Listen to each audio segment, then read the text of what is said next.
Candlepin for Kids Second String is brought to you by Leo's Super Bowl in Amesbury, Massachusetts, with 24 lanes and arcade and super cosmic bowling. It's a fun place for bowlers of all ages. For more information, check out leosuperbowl.com.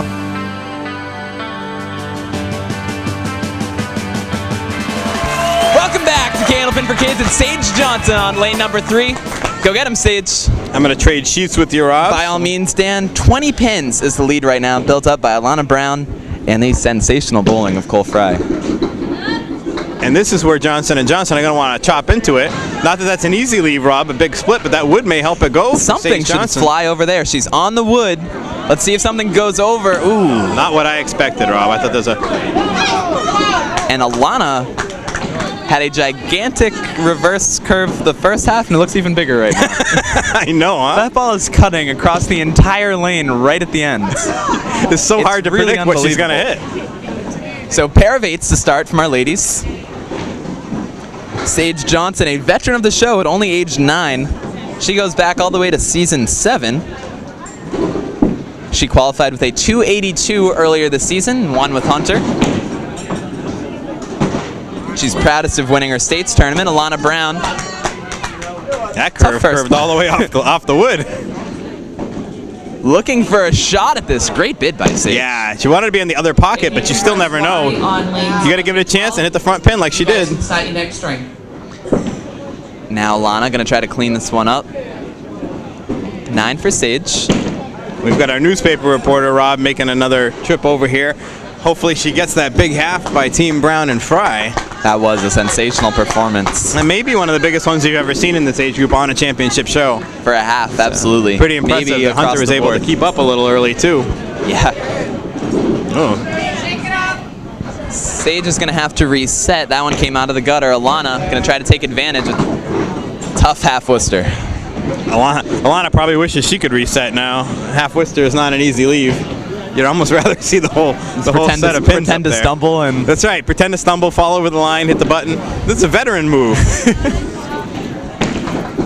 All about sportsmanship here on Candlepin for Kids. And we saw a lot of that, you know, while these two kids, Cole and Hunter, were going head-to-head. They were jokingly pointing at each other, but there was a lot of sportsmanship there. They're each happy for each other. They're actually chattering right now back on the bench. Yeah, exchanging a few professional tips. Looks like a very professional conversation over there. Like you know, like when Ellsbury's on first talking to Teixeira, kind of. Yeah, we won't see that again for a while with Els. Maybe out the rest of the season. So Sage looking to chip away. The lead is 19. Her partner Hunter is, of course, extremely formidable. If she could get it down to single digits, she'd be very happy. Alana, though, is the one with the better leave here. What a 2-pin wiggle she had there. And normally you'd want that 2-pin to fall, so you'd be looking at a single, but that would ought to make it essentially the same as a single. Keep it on the lane, it does go a little far. That whole left side of the lane has got to be hard for Alana. Yeah. Because it breaks so much right. It's breaking almost half the boards on the alley every ball. It's going to be hard for her to...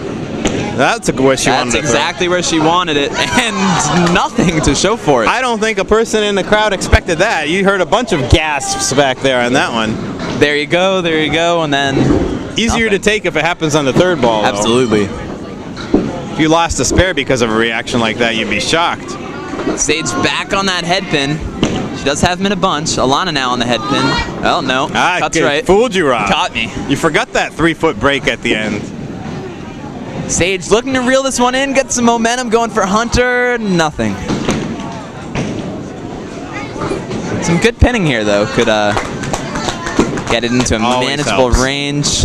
She's going to settle for 7. A tough 71 game for Sage. We saw what she was capable of in that Challengers match with her 100. I like her rainbow-colored braids. Very pretty. And so, 2 strong performances by our ladies. 76 to 71. We know that solid, yeah. Both would have liked a little bit higher. This is for the big trophies, though. There's definitely some nerves. I mean, when do you see Hunter do what he just did? That's true. We see it from Hunter, too. Cole, just right of the head pin. Tell me these boys don't realize they've got a newspaper photographer. It's very true. They're well aware. So 17 pins is the difference right now. Cole just missed that head pin. Hunter looking for the out, veers a little right. I think you see this happen sometimes at all ages, not just kids. You got a real big first half. Sometimes the first ball, the second half. You know, you're still basking in the glory of your first half. You watch. I bet you they both bounce right back here after that first box is over. It's tough when you get out to such a good start because you start going to the half, doubling your score, and figuring out what it is. Yeah, or even sometimes the worst thing you can do, and I do it sometimes, is you look at what you're at and you just figure a 10 for every box left, and you say, oh, look at, I'm about to hit a 120, no problem. Yeah. Well, if you do that, that's all you're going to hit. You got to stay aggressive, same way they got you there. Cole, little left. Cole's ball is getting a lot of action out of those pins. He doesn't throw it particularly hard, but it really does seem to get him to dance up there. I'll say one thing, Rob. It's as smooth as glass coming out of his hand. That's true. You can barely hear his ball hit the lane, and so that it's that smooth. He's bending over deep. Hunter, just to show you these kids pay attention to things, Rob, we started our blog on www.cp4k.com, where Robbie updates the content on a daily basis. And I wrote an article about Hunter and Cole, and what I said, and one of the things is that I thought Cole had one of the best forms in the game, and that Hunter sometimes is off balance. So Hunter came to me before the match and said he's been working on his balance. No kidding. Cole gets the big spare there. Arm pump. First ball is off the head pin. He cleans it up for the big spare. Cole Frey, we haven't mentioned this yet in this match, but the folks at home aren't aware of it. Cole Frey was featured on the Bangor Channel 5 nightly newscast with a very impressive package.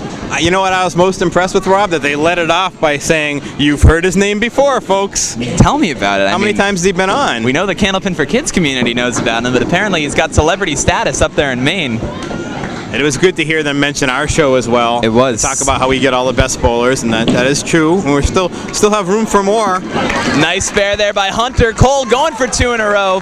Headpin dances around it. What a match we've seen from our gentleman up there. It is, and it might be out of reach perhaps now, unless you get a double strike from Hunter. But Johnson & Johnson have shown you why they won that first match and why they're here.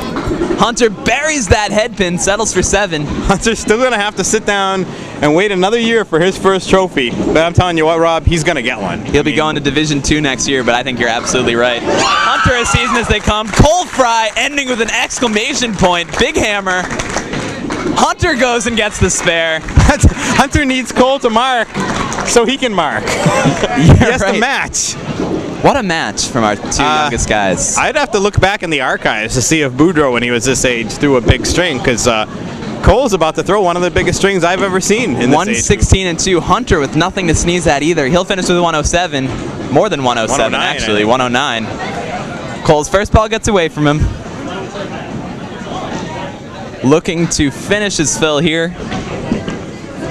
He's on that head pin. What a performance by Cole Frey. 126. The Bangor native came 4 hours down. He's going home with $50 gift card and a Candlepin for Kids trophy. What a performance. Yeah, Rob, I had to put my microphone down there. I was glad you didn't ask me a question. I was busy applauding him. Unbelievable. 202 the winning score here in our championship match. We'll be back to talk with our bowlers.